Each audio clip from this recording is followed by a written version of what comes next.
오늘은 알리에서 구매한 방전기를 하나 가지고 왔습니다. 전자부하나 방전기에 관심이 있으신 분들은 알리에서 한 번쯤 보셨을 상품 같은데요. 3kW짜리 부하가 필요한 상황인데 계측기를 구매해서 사용을 하게 되면 비용적인 부담이 크다 보니까 어떻게 하면 좋을지 알아보다가 이제 알리에서 적당한 제품이 없을까 찾는 중에 알게 되었고요. 이 제품으로 먼저 600W에 대해서 테스트를 해보고 어느 정도 괜찮게 활용할 수 있으면 모듈식으로 5개의 제품을 병렬로 연결해서 3kW를 테스트하는 용도로 사용을 하려고 합니다. 그래서 혹시 지나가다가 이 제품이 관심 있어가지고 보신 분들을 위해서 참고하실 수 있도록 영상을 하나 제작하게 되었습니다. 구성 자체는 간단한데요. 이렇게 생긴 거를 병렬로 4개를 묶어가지고 총 600W를 테스트할 수 있는 부하입니다. 따라서 이 친구 하나는 150W에 해당이 되겠죠. 여기에 각 부분에 PCB를 연결해서 사용하는 방식인데요. 3개 같이 동봉돼서 들어온 모듈을 뜯어보니까 제어회로는 빠져있는 PCB가 들어있습니다. 그리고 봉투에는 이 부분들을 연결해서 사용할 수 있도록 볼트와 너트가 함께 내장되어 있는 것을 볼 수가 있네요. 이거를 조립하는 방법에 대해서 설명을 해드리고 600W 부하 테스트를 진행했을 때 어떠한 결과가 나오는지 한번 공유해드리면 좋을 것 같습니다. 근데 아래쪽부터 차근차근 한번 조립을 해보겠습니다.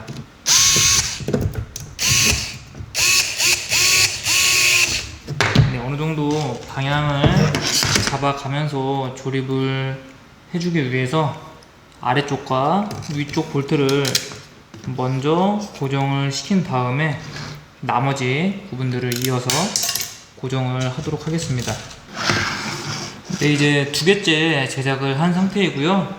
여기서 이거는 조금 선택적으로 갈릴 수가 있는 부분인데 이 3번째 그리고 4번째 모듈을 그 제품을 판매하고 있는 페이지나 참고 이미지 같은 경우에서는 이런 식으로 연결을 해서 나타내고 있거나 아니면은 이렇게 연결해서 사용하는 것으로 권장을 하고 있습니다. 그러면 이런 궁금증이 있을 수가 있어요. 이렇게 일렬로 두고 사용을 하면은 조금 보기에 깔끔하니까 이렇게 사용하면 안 될까 하는 궁금증이 있을 수 있는데요. PCB의 기능 자체는 이렇게 연결하나 이렇게 연결하나 이렇게 연결하나 동일하기 때문에 작동은 동일하게 할 수가 있습니다. 하지만 이 PCB를 가지고 600W 중에서도 전류가 높은 600W 예를 들면 600W 24V보다 600W 12V를 테스트할 때 혹은 600W 5V를 테스트할 때 훨씬 더 많은 전류가 흐르게 되잖아요. 많은 전류가 흐르면은 이 커넥터를 통해서 전력이 공급될 때 PCB 패턴에서 전력 손실이 발생하기 때문에 그로 인한 특정 부분에서 발열이 집중되는 문제가 생길 수가 있습니다. 그러한 문제를 피해 주시려면은 가장 좋은 방법은 이렇게 연결을 해 주시는 거예요. 이렇게 연결을 하게 되면은 이쪽 FET가 소모하는 전력은 이러한 패턴들을 거친 다음에 공급이 되기 때문에 이러한 부분에서 열이 많이 발생하게 될 겁니다. 이렇게 연결해 주시는 게 가장 좋은 방법이지만 저 같은 경우에 나중에 이거를 병렬로 5개, 6개 정도를 모듈화해서 제작을 할 예정이라 이런 식으로 제작을 해서 한번 600W 테스트를 진행해 보겠습니다. 지금 2개 제작한 상태이고 이어서 이 나머지 친구들도 한번 붙여줘 보겠습니다. 6개 모듈을 모두 제작을 완료했습니다. 동봉되어 있는 볼트랑 너트를 활용하시면은 빠지는 공간 없이 모두 조립을 하실 수가 있고요. 전류가 특히 많이 흐르는 부분들이 있어요. D, 드레인이라고 표시가 된 부분 혹은 S, 소스라고 표기가 된 부분들은 특히 전류가 많이 흐르는 부분들이기 때문에 볼트가 단단히 잘 체결되었는지를 반드시 확인하고 사용해 주시면 좋겠습니다. 제대로 체결이 되지 않으면 접촉 저항이 증가하게 되고 그 부분에서 열이 많이 나게 되는 경우가 발생할 수가 있습니다. 그리고 이렇게 동봉되어 있는 어댑터가 있습니다. 일부 중국산 어댑터 같은 경우 소음이 나거나 노이즈가 좀 심한 경우가 종종 있습니다. 그래서 이거 대신에 국내에서 구매할 수 있는 저가형 어댑터를 이용해서 전원을 공급을 해주겠습니다. 12V 2A를 출력할 수 있는 어댑터를 준비를 했고요. 어댑터를 연결해 주시는 부분은 이 메인 보드에 여기 꽂아 주시고, 그리고 어댑터 전원을 넣어 주시면은 이런 식으로 작동을 합니다. 맨 처음에 전원을 인가할 때 팬이 회전하는 것을 잠깐 보실 수 있었는데요. 이 팬 부분이 만약에 제대로 결합이 되지 않았으면은 작동하지 않는 팬이 있을 수 있을 겁니다. 그래서 그 부분도 맨 처음에 전원을 투입하실 때 확인하시기 바랍니다. DL 시리즈 같은 방전기를 이용해 보신 분이라면은 이 화면이 아마 익숙하실 것 같습니다. 이번 영상에서는 다른 기능은 확인하지 않고 600W의 테스트를 할 때 잘 작동하는지, 열은 얼마나 나는지를 확인하기 위한 부분이라 다른 기능에 대한 내용은 테스트하지 않고 지나가겠습니다. 이제 테스트를 해보려고 하는데요. 이 부하를 600W로 사용하시려면 두 가지를 설정을 해 주셔야 됩니다. 먼저 하드웨어에서 이 점퍼 방향을 바꿔 주셔야 해요. 맨 처음에 150W로 설정이 되어 있는 상태인데 이렇게 연결을 해주시면 600W 세팅이 됩니다. 그리고 LCD에서 변경을 해 주셔야 되는 항목도 있습니다. 자, 여기서 그냥 이 상태에서 가동을 하면은 150W에 대해서 리밋이 걸려 버립니다. 마찬가지로 소프트웨어에서도 최대 전력 한계를 높여 주셔야 합니다. 그거를 위한 방법은요, 가장 아래쪽에 있는 온오프 스위치를 길게 누르고 있으면 설정창이 바뀌게 됩니다. 여기서 M 버튼을 누르시면 설정 항목이 변경이 되고요. 여기서 오버 파워, 자, 오버 파워에서 M을 길게 눌러주세요. 그리고 숫자를 누르시면은 이렇게 다른 창으로 넘어옵니다. 여기서 600W로 설정을 해 주신 다음에 다시 M 버튼 클릭하시면 600W로 설정이 됩니다. 그리고 여러분들이 테스트하고 싶은 전원장치의 사양에 따라서 전압이나 전류를 바꿔서 사용하실 수 있어야 되니까 이 부분도 이 창에서 바꾸실 수 있다는 것을 참고해 주시면 좋겠습니다. 설정이 끝났으면 이제 테스트를 할 수 있는 준비는 끝난 상태이고요. 부하 테스트를 진행하기 위해서 SMPS를 하나 준비했습니다. 좌측에 있는 파워는 800W를 출력할 수 있는 SMPS인데 출력 전압은 24V 사양입니다. 전원장치와 부하의 전원을 켜겠습니다. 파워 서플라이와 부하의 전원을 모두 인가한 상태이고요. 이제 방전기를 세팅을 해가지고 600W 전력을 소모하도록 해보겠습니다. 바로 25A를 흘려주면 600W가 바로 소모가 되게 되는데요.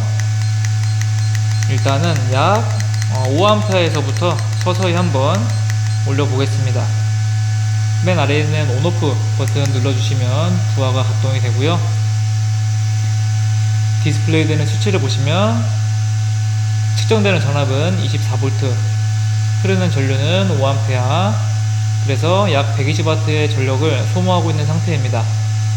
여기서 전류를 6, 7, 8, 9, 10A 증가시키면 그에 따라 전력이 증가하는 것을 볼 수가 있고요. 600W 테스트하는 것의 목적이기 때문에 25A까지 바로 증가시켜 보겠습니다. 네, 그러면 현재 약 600W의 전력을 소모하고 있는 상태이고 출력 전압과 전류는 보시는 바와 같습니다.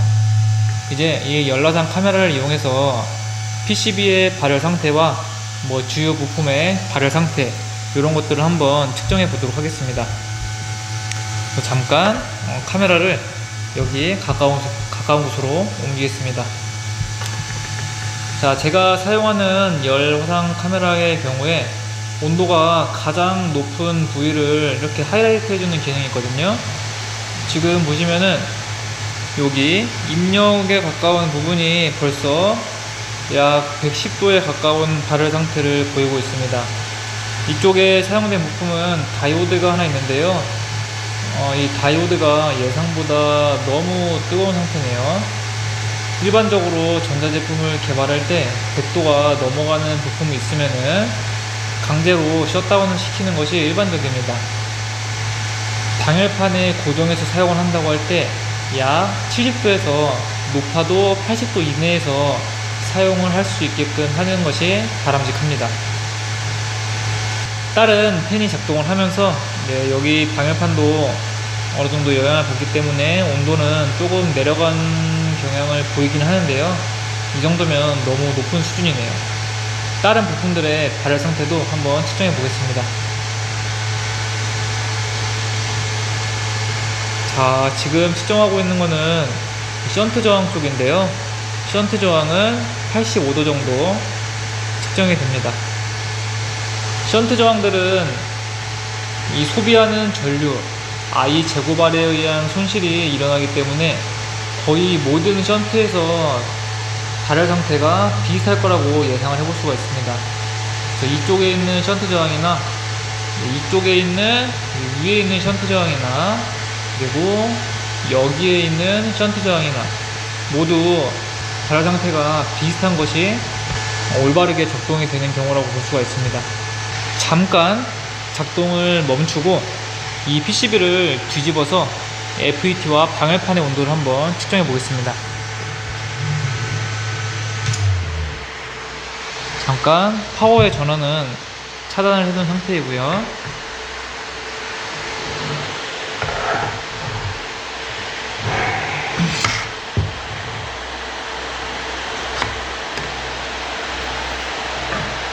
서포트로 세울 수 있게끔 고정을 해둔 상태라 이 상태에서 가동을 다시 한번 해보겠습니다. 구안을 끄고요. 다시 전원을 입력하고 이번에는 바로 600W 소모하게끔 설정을 하겠습니다.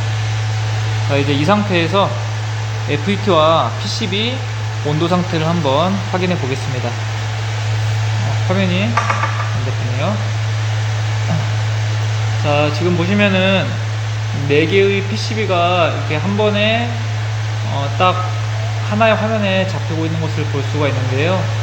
PCB의 이 온도 상태를 한번 보시면은 이쪽에 있는 PCB가 가장 발열이 적은 걸로 확인이 되고, 아까 맨 처음에 언급해드렸던 것처럼 여기 앞에 있는 PCB가 가장 발열이 심한 것을 볼 수가 있습니다. 자, 각각의 션트 저항들이 소비하는 전류는 일정하게끔 프로그래밍이 되어 있어요. 하지만 가장 맨 첫 번째에서 전력 손실이 일어나는 결과로 드랍이 된 전압이 다른 PCB에 인가가 되면은 다른 PCB들은 전류 소비는 동일하다고 하더라도 V 곱하기 I, 즉 전력에 의한 소비는 줄어들기 때문에 이렇게 가장 앞쪽에 있는 PCB보다 발열 상태가 감소하게 됩니다. 네, 현재 이 FET들의 온도가 100도에 가까운 발열 상태를 보이는 것으로 측정이 되고 있는데요. 이 실내에서 사용을 한다고 하더라도 100도 정도면은 어느 정도 위험한 정도라고 할 수가 있습니다. 따라서 이 제품을 이용해서 테스트 한다고 하면은 600W보다는 조금 더 낮은 전력에 이용을 하시는 게 안전하게 이용을 하실 수가 있을 것 같습니다. 오늘은 이렇게 600W를 시험할 수 있는 방전기에 대해서 테스트를 해보고 어느 정도 발열 상태가 되는지를 측정해보는 시간을 가져보았는데요. 이 제품은 사용이 쉽고 간단하고 저렴하고 그리고 PC와 연결해서 사용할 수 있는 것이 가장 큰 장점입니다. 이제 개인적인 기준에서는 600W로 시험을 했을 때 발열 상태가 약간 위험하다고 느껴지는 수준입니다. 따라서 만약 이 제품을 응용해서 시험을 하시는 분이 있다면 600W보다는 한 500W, 555W 이내에서 사용하시는 것을 권장해 드리고 싶고요. 600W로 시험을 하는 경우에는 파워를 켜고 다른 볼일을 보시는 것보다는 발열 상태를 확인을 하시면서 사용을 하시는 것이 조금 안전하게 이용하실 수 있다는 생각이 듭니다. 저 같은 경우에는 이 제품을 한 6개, 7개 정도를 구매해 가지고 탑을 하나 쌓으려고 합니다. 그 탑을 쌓아 가지고 3kW 정도를 테스트할 수 있는 부하를 만들어 보려고 하는데요. 그러한 부하가 제작이 되면은 나중에 추후 영상에서 제작에 관련된 방법을 또 소개해드리는 시간을 갖도록 하겠습니다. 영상 시청해주셔서 감사합니다.